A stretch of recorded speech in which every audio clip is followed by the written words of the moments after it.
Hi, my name is Amelia. I'm 28 years old and I live in Newark, USA. I've got a story for you today that's going to make you question everything about family, trust, and revenge.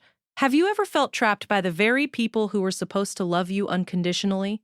Imagine sitting at a dinner, expecting a casual family evening, only to realize your parents have set a marriage trap. And every detail, from the guest list to the officiant, was designed to control your life. What would you do if the officiant suddenly fled in the middle of the ceremony, leaving everyone in shock? Could you turn the tables on the people who tried to manipulate you? Stay with me, because what happened next will blow your mind and teach a lesson they'll never forget. It all started on a seemingly ordinary Friday evening. My parents had called me over for family dinner. Something they claimed was casual, nothing out of the ordinary, but something in the way my mom's voice cracked when she said it, and the unusually formal tone of my dad gave me pause. You know that gut feeling you get when something is off? Yeah, that one. I shrugged it off at first, thinking maybe I was overreacting. After all, family dinners at my house were usually just laughter, chatter, and way too many curries on the table. When I arrived, the living room was decorated differently. Fresh flowers, scented candles, and a table set with more elegance than usual.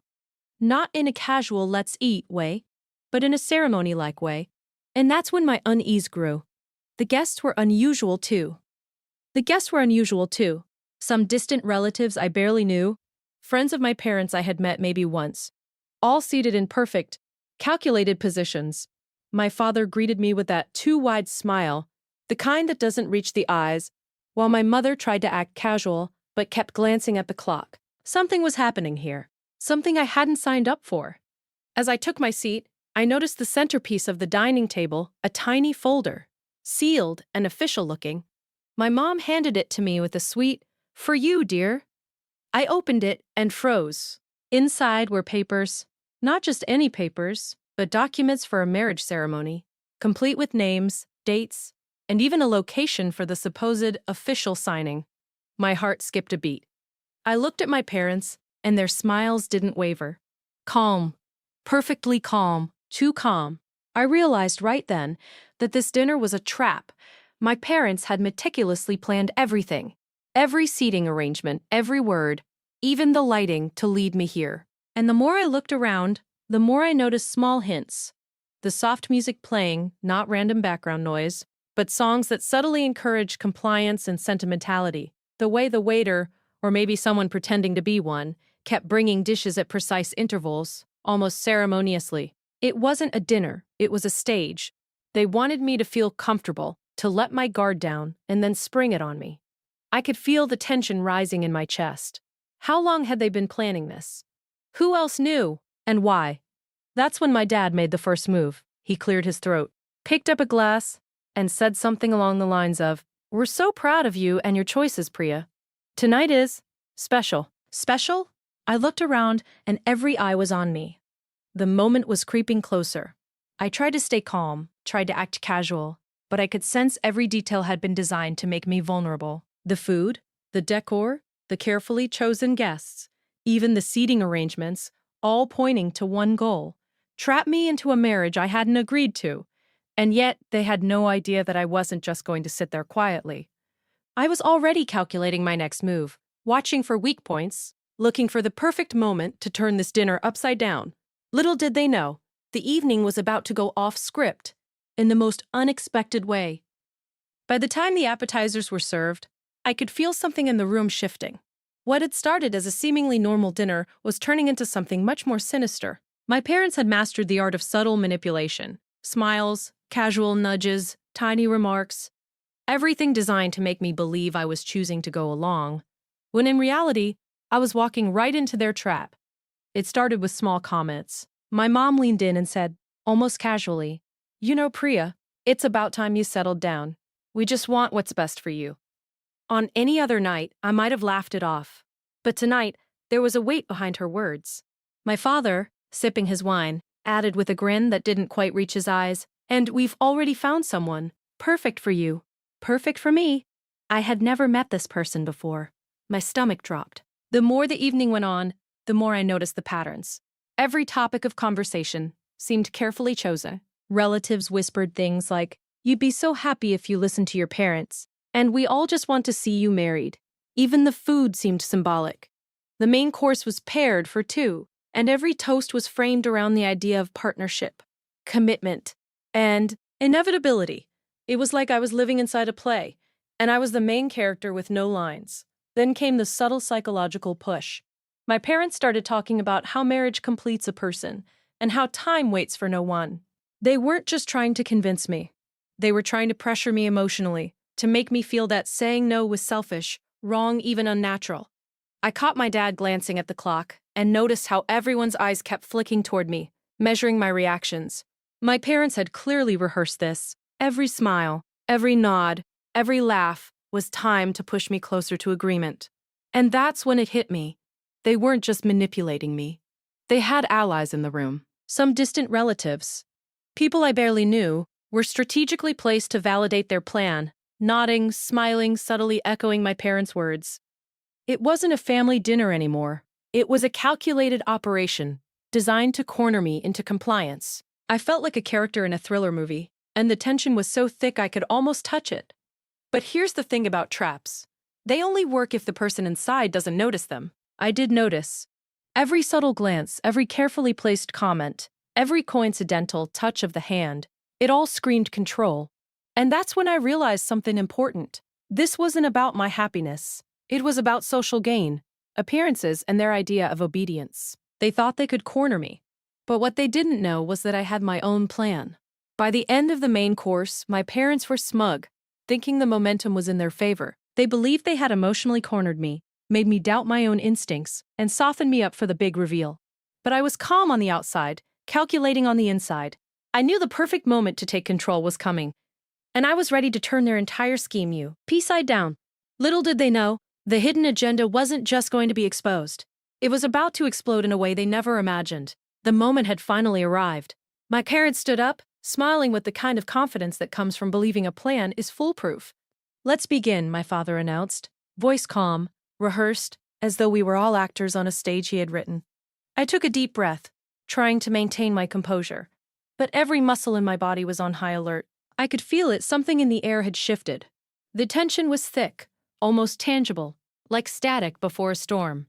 And then, he walked in, the officiant, tall, formal, and carrying an air of authority that immediately demanded attention. Or at least, that's how he should have seemed. But as soon as he looked at the room, the too perfect decor, the calculated seating, the expectant faces staring directly at me, his confident mask cracked.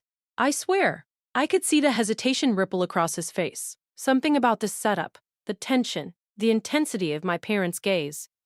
It freaked him out. And that's when I knew something big was about to happen.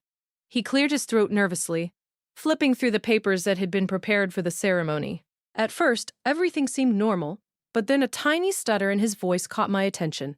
He paused, glanced at my parents, then back at me, and his hands began to tremble slightly. He whispered almost to himself, "This isn't right?" I caught that, and my stomach dropped. My parents' smiles faltered just a fraction, but they tried to maintain control, nudging him to continue. Then it happened. The officiant froze entirely, mid-sentence. He looked around the room, eyes wide, scanning the faces of everyone present as if searching for an escape hatch. The air was heavy with suspense. No one moved, no one breathed too loudly. And then, the most dramatic moment imaginable. He dropped the papers, muttered something incomprehensible, and bolted out the front door. Just like that. Gone. The room fell silent, absolutely silent. My parents were frozen like statues carved out of shock and disbelief. The distant relatives who had been complicit in the plan looked around, confused, murmuring nervously. And me? I was stunned, and yet secretly exhilarated. I couldn't help but smirk at the irony. The person who was supposed to make their plan official had completely abandoned the script, leaving their grand scheme dangling in midair. I could see the panic setting in immediately. My mom's voice wavered as she tried to regain control. What just happened? My dad's confident demeanor cracked completely. For the first time that evening, he looked unsure, desperate. And all the while, I was calm. I had waited for this. Every manipulation, every pressure tactic, every subtle nudge my parents had orchestrated. It had all collapsed in an instant because life has a way of flipping the script when you least expect it. In that moment, I realized that their entire hidden agenda depended on perfect timing, perfect compliance, perfect control. But human beings, even the most carefully trained ones, are unpredictable. The officiant had refused to play his part, and suddenly the entire facade crumbled. And as everyone's eyes turned to me, I felt a strange mix of power and vindication. This was my moment to step in and take charge, because the trap had failed, and I was finally free to rewrite the story.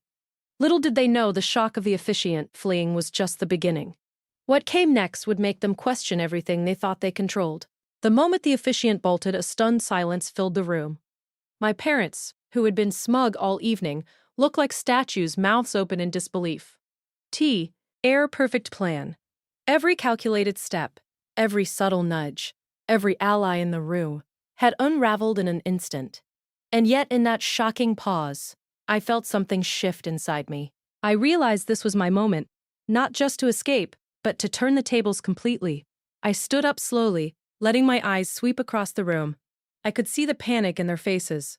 My dad's confident grin was gone, replaced with a twitching jaw and darting eyes. My mom was clutching her pearls like a life raft, desperately trying to maintain composure. I allowed myself a small smile. They thought they controlled the evening, but what they didn't know was that I had been planning my own moves all along.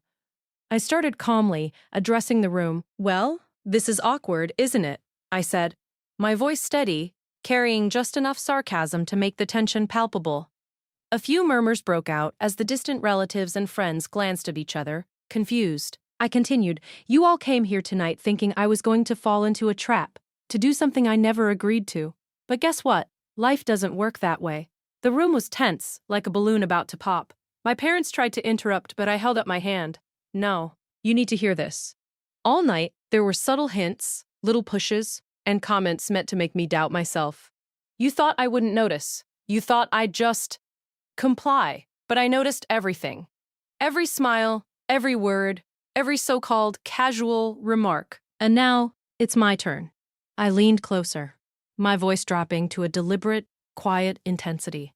This dinner wasn't just about food or family. It was about control, about appearances, about making me do something for your benefit, not mine. And that stops here. At this point, the whispers had grown. I could feel everyone's attention fully on me. My parents' faces were red, half from embarrassment, half from frustration, as if my words were cutting through the illusion they had carefully built. Then I went for the final blow. I revealed small but undeniable details of their plan, the timing of the dinner, the pre-selected guests, even the fact that the officiant had been pressured to cooperate. Every eye in the room widened as my parents tried to stammer out excuses, but I didn't give them a chance. I had the floor, and I owned it. By the time I finished, the room had completely shifted. My parents, who thought they were puppet masters, realized they had been outmaneuvered. Everyone else in the room, relatives, friends, even the previously helpful guests, were now silently acknowledging my control of the situation. And in that moment, I felt a surge of liberation. I hadn't just escaped the trap. They had been exposed, and I had done it with grace, wit, and strategy. This wasn't revenge in a mean-spirited way. It was justice. I had turned their scheme against them, not by yelling or creating chaos, but by being calm, aware, and deliberate. And as the tension in the room finally began to dissolve, I realized something important. Sometimes, the best way to win is to let the trap collapse on its own and then walk out standing taller than anyone else. That night, I learned the most powerful lesson of all: control the moment, and you control the story. The chaos of the evening slowly began to settle. But the room was far from normal. My parents sat in stunned silence, still processing the fact that their carefully orchestrated trap had completely failed. The smugness that had fueled their plan was replaced with confusion and, dare I say, a hint of fear. And me? I was calm, collected, and most importantly, free. Finally, after months of subtle pressure, manipulation, and emotional games, I could breathe. I could think for myself. At first there was awkward murmuring among the guests. Some were whispering apologies, others awkwardly trying to change the subject. But I could feel the shift in power. The moment I took control, the room had tipped entirely in my favor. My parents had spent years assuming they were in charge of my life, dictating what I should do, who I should meet, even what kind of future I should have. That evening, their authority evaporated. I had reclaimed it. I took a slow walk around the table, addressing my parents directly, making sure my words hit home. Tonight wasn't about humiliation, I said. It was about clarity. You tried to trap me, but you forgot one thing: I know myself better than anyone else ever could. Your control ends here. My dad's face flushed, my mom's hands trembled slightly, and the guests fell silent, hanging on my every word. I could almost hear the gears turning in their minds, realizing for the first time that their manipulations had been exposed, outsmarted, and rendered useless. But freedom isn't just about exposing someone else. It's about what you do after. I didn't storm out angrily. I didn't yell or make a scene. I stayed composed, confident, and assertive. I wanted to send a clear message. Manipulation doesn't work on me. And power isn't won through fear or coercion. It's won through awareness, strategy, and courage. And in that moment, I felt an exhilarating rush, like I had stepped out of a cage that I hadn't even realized I'd been in. The aftermath wasn't immediate. There were awkward conversations, tense silences, and some glaring stares in the following days. But slowly, I noticed something beautiful. My parents' respect, or at least their acknowledgement of my independence, began to grow. They realized I wasn't a puppet to control, and that their schemes could no longer dictate my life. Even the relatives who had been complicit began to treat me differently, as though they had witnessed something they couldn't ignore. I had flipped the script completely, and everyone in that room had been forced to recognize it. And me? I walked away not just unscathed, but stronger. That night, I learned the most valuable lesson about life and family. The people who try to control you rarely succeed if you stay calm, observe, and act strategically. Sometimes freedom comes not from confrontation, but from mastering the moment and seizing it when it counts. By the end of the evening, as I finally stepped out into the cool night air, I felt lighter than I had in years. The trap had failed.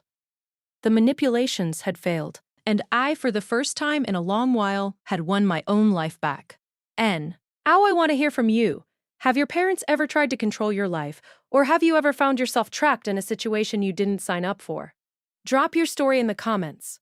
I read every single one, and trust me, we've all got a little Priya in us. And hey, if you loved watching me flip the script and take control, don't forget to smash that like button, because every like tells me you're ready to take charge of your own story. Hit subscribe and ring that bell so you never miss a wild story that proves life doesn't always go as planned, but you can always rewrite the ending.